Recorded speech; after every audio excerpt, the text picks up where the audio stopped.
Hello and welcome to this online lesson. My name is Mr. Hoven, and today we are going to be looking at World War II, focusing on the war in the Pacific.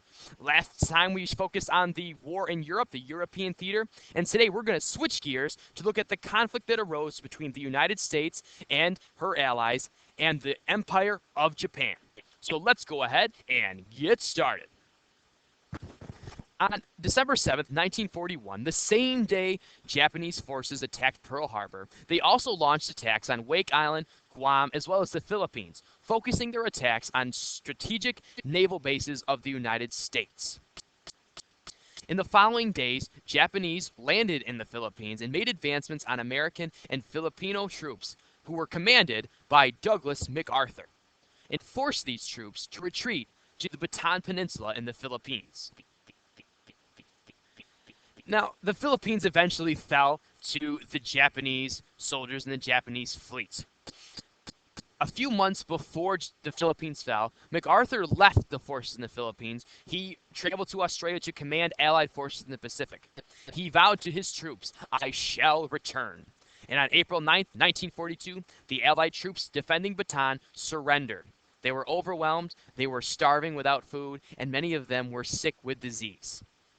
The Japanese, after taking the Bataan Peninsula and taking over the American forces, forced their prisoners on a 60-mile march to a prison camp.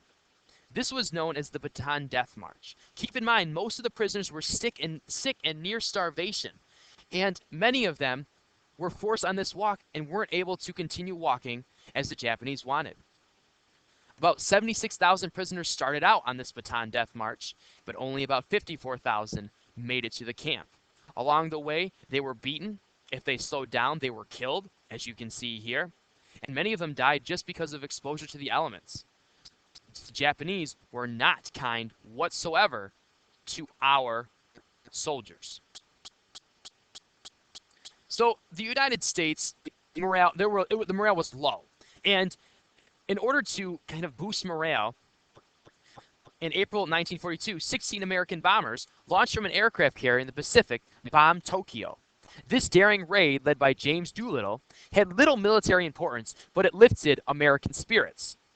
In May 1942, American warships defeated the Japanese fleet in the Battle of the Coral Sea. An even greater victory followed in June 1942 at the Battle of Midway, northwest of Hawaii. The Navy destroyed 4 Japanese aircraft carriers and hundreds of airplanes. The United States was now ready to go on the offensive against Japan. The commanders, General MacArthur and Admiral Chester Nimitz, adopted a strategy known as island hopping. And this was a policy for attacking and capturing certain key islands.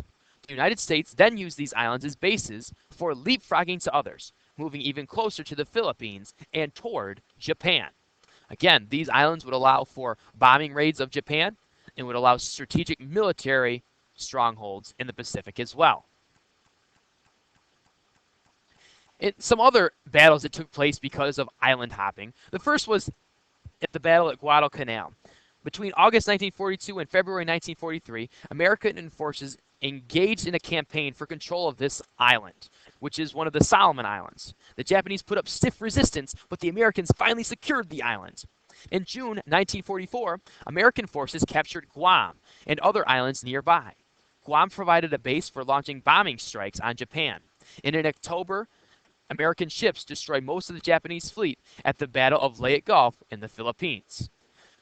The United States has begun their steady uprise after being knocked down. Japan better watch out. And 2 key battles were the battles of Iwo Jima and Okinawa. These were both seized in March 1945. Initially, the U.S. captured most of Iwo Jima. However, the Japanese had built an extensive tunnel system where they were able to continue to fight fiercely.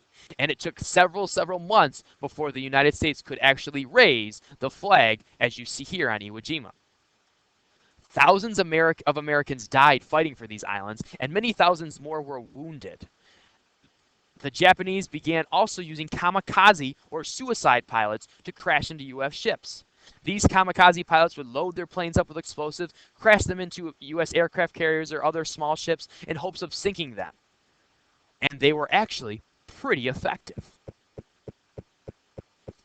So, in order to end the war, the United States was well aware that although Japan was facing certain defeat, they were going to continue to fight. Going back to that old samurai idea of it's better to fight and die in battle than to retreat or surrender. So the United States began looking for an opportunity to deliver a knockout blow, and that came in the form of an atomic bomb. In 1939, German-born physicist Albert Einstein, who was also an immigrant to the United States, he was from Germany, he was Jewish, and when the Holocaust began happening in Germany, he quickly immigrated over to the United States. He contacted President Roosevelt, warning him that Nazis might try to use the energy of the atom to build an extremely powerful weapon. Roosevelt organized a committee of scientists to study this issue. And after meeting with a British research team, these scientists urged Roosevelt to start a program so that the United States could develop its own atomic weapon. President Roosevelt created a top-secret operation, the Manhattan Project, and in 1942, scientists at the University of Chicago built the world's first nuclear reactor, and later on that year, another team of scientists and engineers built the first atomic bomb. This bomb was tested at a site in Alamogordo in 1945, which was in the state of New Mexico. The U.S. had now harnessed the power of the atomic bomb, the first nuclear weapon, and were ready to use it at the moment's notice. So the decision to drop the bomb rested heavily with President Harry Truman. Keep in mind, he was Roosevelt's vice president, and he came to the presidency after the untimely death of President Roosevelt. Weeks before he had to use the bomb, he had no idea it even existed. It was that top secret of a project. So now, it was his decision or not to use it. President Truman saw the bomb, or the nuclear weapon, as a military weapon and never had any doubts that it should be used. His advisors warned him to expect large number of casualties if American soldiers invaded Japan. So if we invaded Japan, many American lives would be lost. So in order to preserve and save American lives on the ground, President Roosevelt decided to use the atomic bomb. His reasoning, again, was to save American lives and prevent more Americans from dying. The Allies then issued the Potsdam Declaration, warning Japan of prompt and utter destruction if they do not surrender.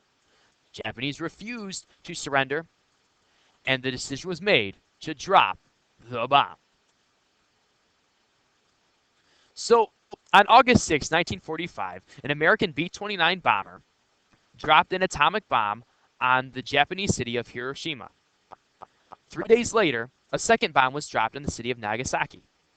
These bombs caused immense destruction. In Hiroshima, up to 120,000 people were killed instantly. And in the second bombing of Nagasaki, there were up to 74,000 people killed instantly. Thousands more were burned, and many died from radiation sickness. And one of the things that were left because of these bombings were the shadows of Hiroshima and Nagasaki. These shadows were created because of the rapid explosion, and if individuals like people were standing or sitting near a wall, they were instantly vaporized, but because they were standing in front of a wall or sitting on some steps, an imprint, a shadow would be left where they were standing. So in this picture right here, you can see a man who was standing, looks like he had a ladder up against this building, and this one was taken from the steps of a bank where a man was sitting when the bomb was dropped. These shadows are an eerie reminder throughout Japan in these cities of the devastation the atomic bomb caused. After the bombing of Hiroshima and Nagasaki, the Japanese admitted defeat and surrendered. On August 15th, 1945, a peace treaty was met with the United States and the Japanese Empire on the USS Missouri, and World War II finally came to an end. In the years immediately following the war, the leaders of Germany and Japan were put on trial at Nuremberg for their war crimes and crimes against humanity.